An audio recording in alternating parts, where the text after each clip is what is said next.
Assalamualaikum warahmatullahi wabarakatuh. Alhamdulillahirabbil alamin. Wajiblah kita bersyukur kepada Tuhan yang Maha Welas Asih, karena kita telah dipertemukan oleh Allah dalam rangka melakukan kegiatan yang positif untuk mencapai keberkahan yang telah Allah tetapkan untuk kita semua. Alhamdulillah, kita kemarin telah membahas di video sebelumnya tentang bab haji dan beberapa metode untuk berjumpa kepada Allah dalam keadaan selamat. Hari ini kita akan membahas tentang perjalanan untuk mendekatkan diri kepada Allah Subhanahu wa taala dengan cara mekanisme yang akurat sesuai dengan maksud dan tujuan kita agar jumpa kepada Allah dalam keadaan selamat lahir dan batin. Karena cara untuk ketemu dengan Allah membutuhkan sebuah teknologi yang sangat canggih, dan sebagaimana ketika kita menggunakan sebuah teknologi canggih, maka kita harus paham tentang tata cara penggunaan operasional daripada teknologi tersebut. Ketika kita menggunakan teknologi nuklir, maka kita harus paham cara menggunakan teknologi nuklir. Ketika kita akan menggunakan teknologi atom, maka kita harus paham bagaimana menggunakan teknologi atom. Begitu juga ketika kita akan menggunakan teknologi mesin jahit, maka kita harus paham menggunakan teknologi mesin jahit. Ketika kita akan menggunakan kendaraan roda 2 atau roda 4, maka kita harus paham. Dan paham saja belum cukup, karena ketika kita sudah memahami secara manual box-nya, kita juga harus action, melakukan tindakan untuk mengendarai daripada kendaraan tersebut. Ketika kita udah bisa mengendarai kendaraan tersebut, katakanlah mobil, mobil ini juga memiliki tata cara yang berbeda-beda. Ada yang spionnya bergerak otomatis sesuai indikator dan pencetan tertentu. Ada juga yang manual, kita gerakkan dengan tangan kita dan baru dia bergerak, gitu. Nah, begitu juga ada tipe mobil yang memiliki sensor kamera di belakangnya, ada juga yang tidak memiliki sensornya. Ada juga memiliki indikator layar di dashboard kendaraan tersebut, ada juga yang enggak. Gitu. Nah, ini baru teknologi lahiriah, dan belum lagi teknologi yang memang bersifat sangat-sangat tinggi teknologinya, ya kan, sangat halus, memiliki teknologi sensor yang begitu rumit. Nah, ini juga harus paham, harus bisa menggunakannya, karena kalau kita tidak bisa menggunakan teknologi tersebut, maka nanti akan salah penggunaannya, hasilnya juga nanti tidak akan akurat. Contoh, ketika kita tidak bisa menggunakan mobil, dan meskipun dia dekat, maka ini akan membahayakan, entah nabrak, atau keprosok. Nah, ini butuh latihan. Perkara yang teknologi nampak saja, ya kan, kita butuh latihan. Apalagi perkara yang sifatnya teknologinya ini begitu luar biasa canggihnya, bahkan mengalahi kecanggihan teknologi yang telah manusia ciptakan sampai hari ini.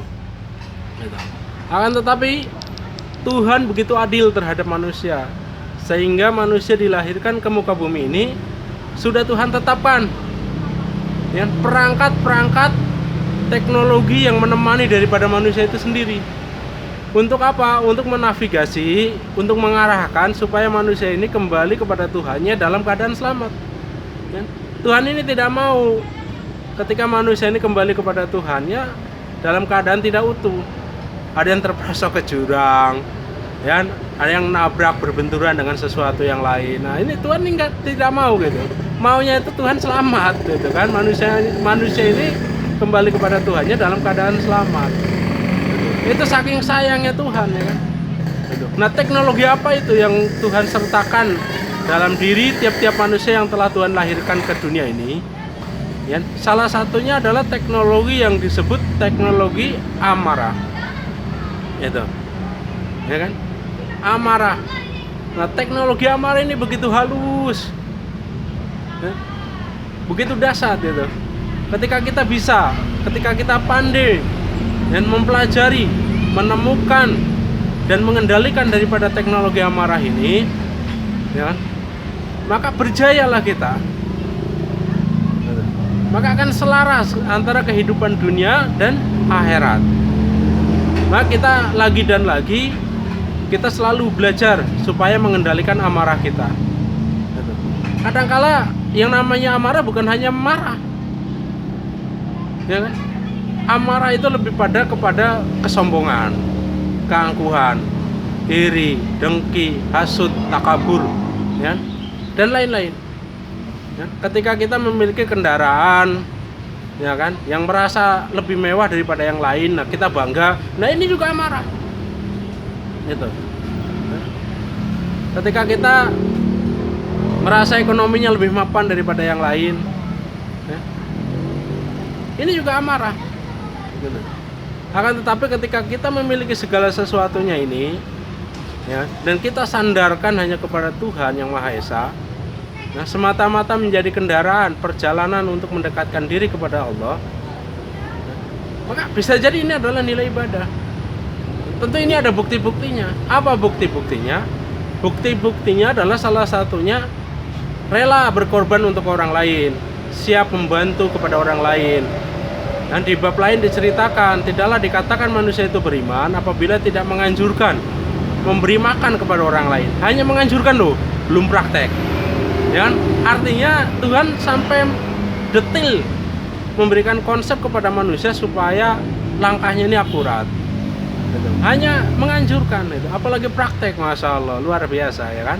Ketika kita memiliki gaji, ya, 10 juta, 4 juta, ya, sebagian kita sedekahkan, ya, kepada kerabat kita, keluarga kita, kawan kita, teman kita, ya, atau orang-orang yang membutuhkan. Meskipun dia orang kaya, ya kan, kalau ternyata dia membutuhkan sedekah kita atau fidyah kita, nggak masalah, ya.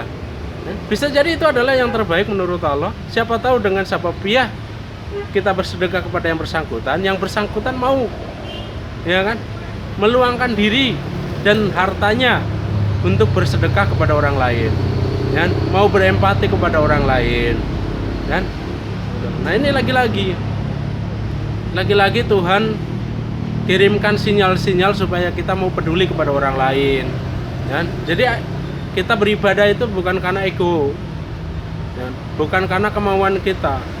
Dan ini kemauan kita beribadah atau kemauan Allah, kan begitu. Ya, jangan-jangan kita beribadah masih hanya mengikuti hawa nafsu kita. Ya tahap itu boleh saja untuk latihan, ya kan. Ya, itu lebih baik daripada seseorang yang melakukan tindakan anarki kepada manusia yang lain. Cuman kalau kita bisa mengantisipasi daripada itu semua, ya, tentu perlahan-lahan kita menafikan daripada kemampuan diri kita dan hanya ada kemampuan yang Maha Kuasa saja. Itu. Terus kemarin ada pertanyaan itu. Katanya orang-orang yang beriman kepada Allah itu pasti Allah jamin rezekinya. Nah, ada orang yang nanya ke saya, dia mencurigai jangan-jangan orang Yahudi ini beriman kepada Allah. Karena apa? Karena secara ilmu ekonomi Yahudi ini menguasai ekonomi dunia. Secara teknologi Yahudi juga menguasai teknologi yang paling canggih. Ya. Nah, maka dia bertanya gitu kan. Jangan-jangan itu, ya kan? Karena kita mencurigai diri kita sendiri, ya kan? Katanya kita beriman kepada Allah, ya kan? Nah, sejauh mana ini kita beriman, ya kan? Karena pertolongan Allah, dan ini melalui berbagai macam apa saja, bisa berlawanan dengan sebab, bisa bersamaan dengan sebab, ataupun tanpa sebab. Nah, ini perlu pengendalian diri, ya, mengidentifikasi ke dalam diri bukan keluar diri, supaya kita bisa menemukan teknologi yang Allah senyapkan ke dalam diri kita agar kita tidak terjebak, agar kita tidak berlarut-larut dalam kemelut-kemelut keduniaan. Ya, apakah kita tidak boleh memiliki dunia? Ya boleh. Itu boleh,